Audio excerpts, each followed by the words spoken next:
Olá, tudo bem com você? Vamos conversar sobre o capítulo 2 do livro Mulheres que Correm com Lobos? A tocaia ao intruso, o princípio da iniciação. E ela, antes de entrar no conto do Barba Azul, né, que é muito. Esse conto Barba Azul, além dele ser muito conhecido, assim, eu senti nos meus clubes de leitura, nos encontros e o que eu converso aqui no canal e lá nas outras redes sociais, é que o conto Barba Azul, ele realmente ele é conhecido. E eu achei interessante porque às vezes a gente começa um capítulo assim já sabendo, né, que vai ser aí destrinchado um grande vilão, o Barba Azul, e a gente não se dá conta de como a autora, a Clarissa Pinkola Estés, nos prepara antes deste conto. E aqui ela vem nos lembrando que existem vários seres dentro de um ser humano. Né? Vamos dizer que seu nome é Laura, então em que existiriam várias Lauras dentro de você. E aí ela nos convida para uma reflexão. Tá, mas em vez de ficar catalogando, tipo assim, a Laura criativa, a Laura triste, a Laura brava, a Laura louca, sei lá, que nomes que a gente poderia dar a vários seres que existem dentro de nós, que existe uma tendência na sociedade, na cultura, na educação, nos bons costumes, da gente meio que colocar em gavetas, tentar domesticar, tentar calar essas outras características. Né? Porque, então, deixa só a Laura limpinha, bacana, educada, meiga, porque isso é interessante para uma mulher. Estou aqui só jogando um exemplo bem simples. Né? Mas e as outras Lauras que existem dentro da Laura? Né? O que, que faz? Então, ela diz que é interessante a gente entender todos os aspectos que compõem, né, a nossa singularidade e que alguns aspectos com características descontroladas contra o desenvolvimento, que ela lembra que já no começo do capítulo ela fala: olha, existem algumas características dentro de nós que são contra o natural, contra a vida, contra esse aspecto sagrado, né, dessa mulher selvagem, essa base que sustenta o feminino, né? Então existem características que fazem, são naturais, mas elas são contra o natural, a vida. E até a estas características a gente precisa encontrar espaço para ela se expressar, para ela existir e para a gente entender esses aspectos descontrolados, violentos, que atacam a nós mesmas. Então é interessante porque às vezes a gente começa um capítulo, esse capítulo aqui do Barba Azul. Ouvi falar que é importante, ouvi falar que é difícil, né? Então a gente começa, né, o capítulo, lógico que cada capítulo vai ter um conto específico, né? Mas esse capítulo 2 ele é conhecido pelo Barba Azul e ele é muito mal interpretado. Muito porque às vezes a gente pula esse início, essa delicadeza, esse cuidado da autora para dizer: olha, temos vários seres dentro de nós até a gente poder se entender inteiro, inclusive aspectos destruidores que são contra nós mesmos, apesar de fazer parte de nós. Então ela já começa nos preparando nesse sentido. Mas deixa eu me apresentar, eu já ia até esquecendo. Meu nome é Tamara Algauer, eu sou psicoterapeuta com graduação em psicologia, trabalhei muito com clubes de leitura, tive várias turmas do Mulheres que Correm com Lobos, inclusive eu vou deixar um link fixado no primeiro comentário de um curso que eu formulei que se chama Laços e Livros, caso você tenha interesse, que é uma ajuda completa para você abrir um clube de leitura do zero e manter, inclusive cuidar da tua ansiedade, das suas dificuldades enquanto coordenador de clube de leitura. E aqui no Psicafé, a gente conversa toda semana sobre autoconhecimento com café e histórias. E este livro é uma das maneiras da gente acessar um pouco de nós e de repente a gente se aproximar, né, iniciar um movimento de cura. Lembrando que cura não é um lugar estático. Cura é cuidado, tá certo? Mas enfim, eu achei muito bacana um termo que ela usa para a gente entender esse ser destruidor que tem dentro de nós. Trata-se de um antagonista debochado e assassino, onde sua única função é tornar todas as encruzilhadas em ruas sem saídas. Eu achei interessante, porque encruzilhada, né? A gente usa esse termo, nossa, eu cheguei numa encruzilhada, que é essa coisa de várias ruas se cruzarem e você, de repente, não saber qual caminho tomar, qual direção tomar. E ele, esse aspecto, esse predador natural, que é um desses seres que nos constitui, ele, a única função dele, esse assassino de possibilidades, é tornar todas as opções, todas as ruas, todas as encruzilhadas, todos os momentos de decisão em relação à sua vida, todas essas decisões, todas as ruas em ruas sem saída.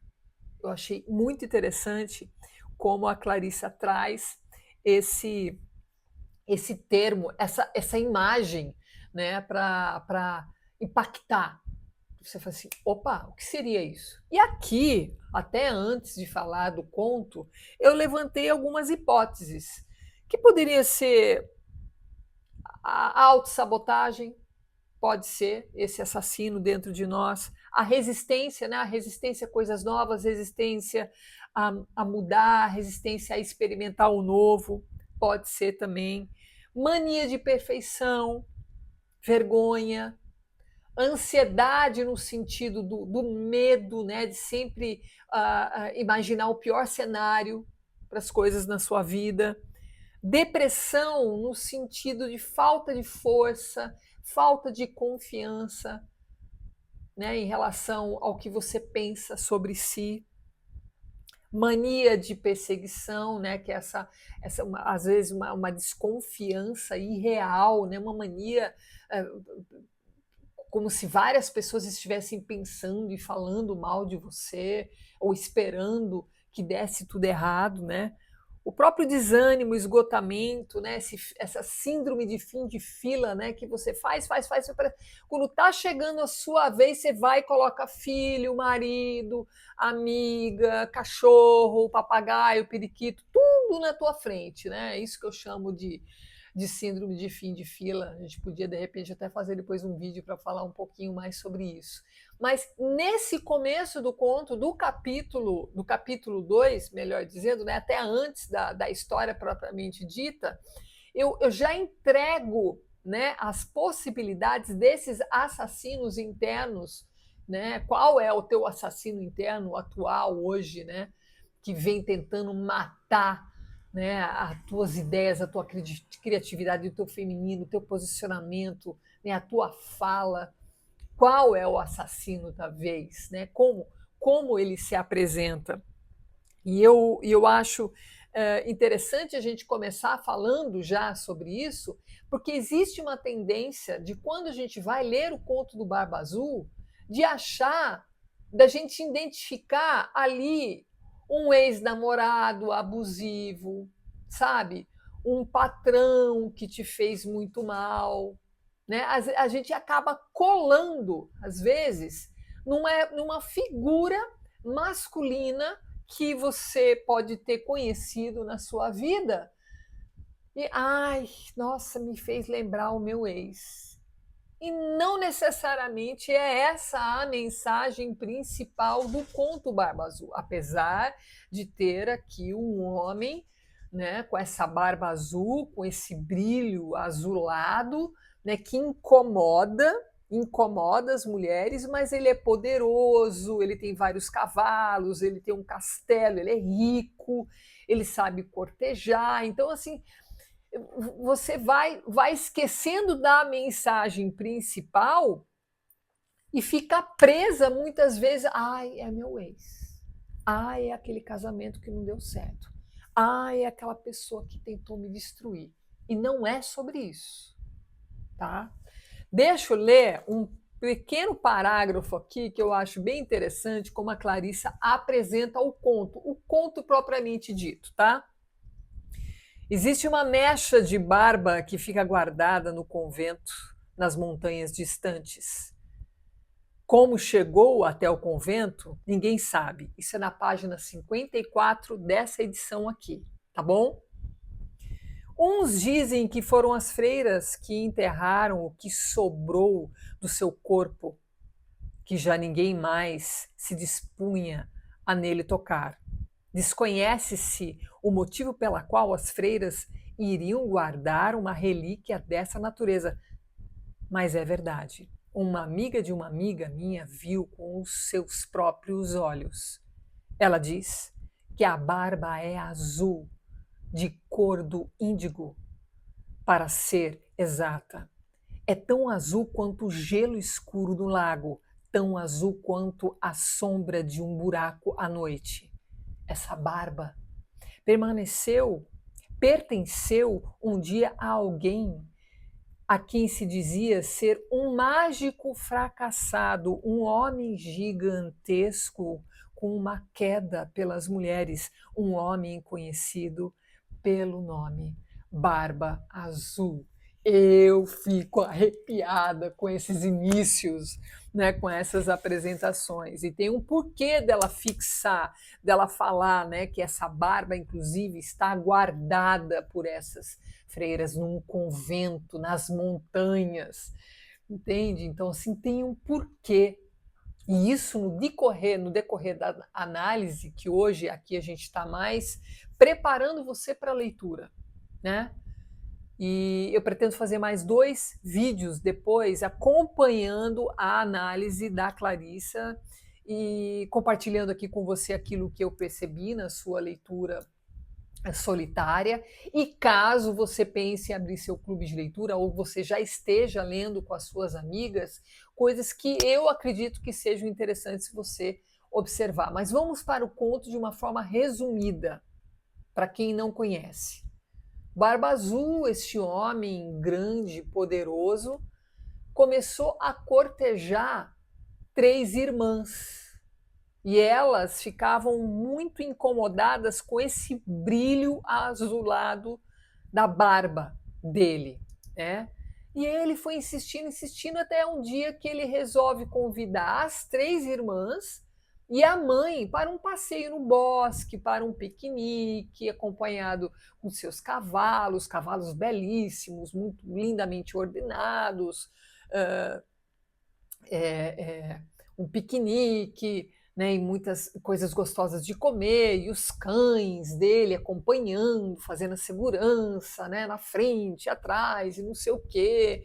Né, e pararam, né, numa sombra gostosa no bosque, e ele contou histórias maravilhosas, né, e aquelas guloseimas e tal, e no retorno para casa, né, já estavam com um outro olhar em relação a este homem que dava uma certa repugnância desse brilho azul na barba, né? Mas até que ele não parece assim tão mal, né? Mas as 2 irmãs mais velhas falam assim, não, eu realmente, tá, foi um passeio legal, mas assim, eu não quero mais ver esse cara, eu não gostei dele, eu realmente tenho uma coisa estranha nele. Mas a mais nova das irmãs ainda ficou se convencendo, conversando com si mesma, tentando diminuir essa má impressão. Não, não é possível, tão gentil, né, com histórias, tão viajado, tão, né, tá, que aquela barba azulada esquisita, mas não, não é possível. E, enfim, o Barba Azul pediu a caçula dessas três irmãs, a mais nova, em casamento, e ela aceitou. E foram morar no castelo, no meio do bosque, um castelo maravilhoso e tal. E depois de um tempo casados, ele falou assim: Olha, esposa, eu vou fazer uma viagem, né? Mas eu logo volto. E aí eu queria que você ficasse à vontade, sabe? Quiser receber suas irmãs, sua família, os empregados estão aí à disposição para você fazer os banquetes que você quiser oferecer. Ah, inclusive eu vou te passar até essas chaves, que são de todas as portas aqui do castelo, né? Da despensa, de onde eu guardo as coisas valiosas nossas, né? E você receba suas irmãs, aproveite esse momento, eu logo estou de volta. Né? Ah, ele foi lembrar. Só que tem essa chave pequenininha aqui no meio de todas essas chaves. Essa chave eu não quero que você abra a porta correspondente a ela. Só essa pequenininha com esses desenhos aqui em cima, tá vendo? Essa aqui, essa eu não quero que você use. Estamos entendidos? Ela, não, claro, tudo bem. E ele sai para a viagem, as irmãs chegam, e aí ela conta, né, quais foram as orientações, né, para recebê-las e o que elas podiam fazer para aproveitar aquele castelo, e falou das chaves, não, só essa aqui que a gente não pode usar. E aí elas ficaram, né, animadas, porque é um castelo de 3 andares com 100 portas em cada. E aí elas estavam com aquele molho de chaves enorme, e foram de andar em andar e abrindo todas as portas. Aí uma porta era cheia de ouro, outra porta era cheia de mantimento, outra porta era cheia de tapeçaria, outra porta era cheia de não sei o quê, e elas se divertindo, e as gargalhadas, e correndo, e descendo, e não sei o quê. E foram descendo para os andares mais baixos, chegaram no porão, né, onde tinham menos portas e tal, e começaram a achar estranho, porque nem a porta da chavinha apareceu. Né? Se essa chavinha abre alguma porta, mas que porta é essa que nem apareceu? A gente já está terminando aqui de abrir as portas, né? Mas tinha um lugar ali bem escuro, era uma porta menor, assim, num canto, que deu para perceber ali que tinha uma porta escondida.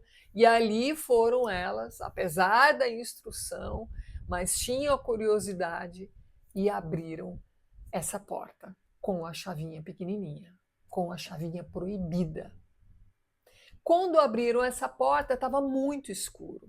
Ai, traz uma vela, que aqui está muito escuro. E aí, quando entraram as três com a vela na mão e giraram para olhar, quase desmaiaram de susto, porque era uma poça de sangue no chão, vários ossos e crânios humanos empilhados como uma pilha de maçãs, assim, uma pirâmide de maçãs, nos cantos do quarto, crânios até o teto, apavoradas, cambaleando, uma se segurando na outra de pavor, trancaram essa porta, correram dali, e a mais nova, né, a esposa, percebeu que essa chave pequenininha estava suja de sangue. Aí começou uma coisa de tentar limpar essa chave, e essa chave ela ficava vertendo gotas de sangue como se fossem